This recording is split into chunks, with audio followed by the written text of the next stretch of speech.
Pria ini telah meninggal selama 15 tahun, tetapi pagi ini ia menerima warisan tak terduga dari ayahnya. Penasaran, ia membukanya dan melihat. Itu adalah patung es penguin. Ia dengan hati-hati meletakkan penguin itu di atas meja. Satu panggilan telepon kemudian, penguin itu secara ajaib hidup kembali. Tetapi ketika ia berbalik lagi, penguin itu telah menghilang. Saat ia bertanya-tanya, sebuah panggilan aneh menariknya. Dia perlahan-lahan berbalik.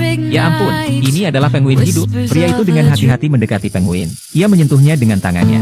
Setelah memastikannya hidup, dia mengambilnya dalam pelukannya. Namun, penguin itu tidak terpengaruh.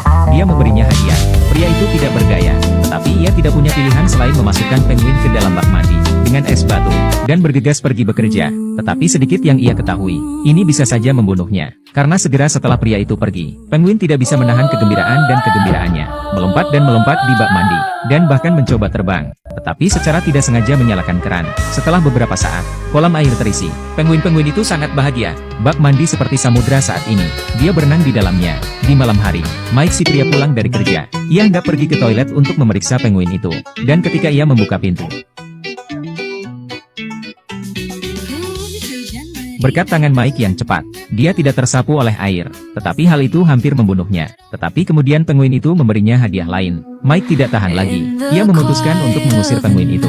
Ketika ia menghubungi banyak organisasi, dan tidak ada satupun dari mereka yang bisa mengambil penguin itu. Tidak ada yang bisa ia lakukan. Mike tidak punya pilihan selain melawan penguin sampai akhir yang pahit. Dan begitulah adanya. Mike dan penguin saling menatap satu sama lain. Malam telah berakhir. Keesokan paginya, jam alarm penguin membangunkan Mike. Mike tidak tahan lagi. Ia melemparkan penguin itu tepat di luar pintu. Penguin itu tampaknya telah melekat pada Mike. Ia tidak ingin pergi. Jadi Mike melemparkan air dari vas ke lantai, mengambil penguin. Selamat tinggal. Mike senang bisa menyingkirkan penguin itu. Tetapi ia dihentikan oleh seorang penjaga keamanan tepat saat ia keluar dari lift. Petugas keamanan yang baik hati membantu Mike menemukan penguin itu. Mike segera menyangkalnya. Tetapi semua buktinya ada di sana. Mike tidak punya pilihan selain membawa penguin itu pergi. Untuk menjaga rahasia penjaga keamanan, dia juga membayar petugas keamanan untuk tutup mulut. Itu adalah sebuah kerugian. Penguin itu tidak dikirim pergi dan dia kehilangan uang. Tetapi kemudian ada kejutan. Seekor penguin mematahkan hati Mike. Kemudian 5 lagi datang. Penguin baru tidak malu-malu. Beberapa datang mencari makanan mereka sendiri. Beberapa pergi untuk berendam di toilet terlebih dahulu. Kelompok penguin ini sangat pandai memecah rumah. Berhadapan dengan penguin-penguin ini, Mike mengalami kesulitan. Dan saat itulah, mantan istri Mike sedang berkunjung bersama anak-anaknya. Yang mengejutkan, anak-anak sangat menyukai penguin. Hal ini membuat anak-anak dan Mike semakin dekat.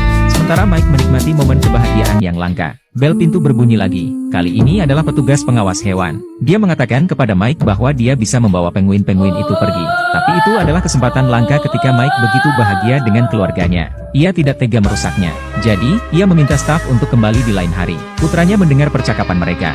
Ia membuat ayahnya bersumpah bahwa ia tidak akan pernah memberikan penguin-penguin itu. Mike harus setuju. Meskipun Mike tidak menyukai ruangan penguin. Tetapi kabar baiknya adalah, anak-anak secara sukarela datang kembali besok. Hal ini tentu saja membuat Mike, yang biasanya hanya melihat anak-anaknya setiap setengah bulan sekali, merasa senang. Tetapi bagaimana bergaul dengan 6 penguin? Itu adalah tugas yang sulit bagi Mike.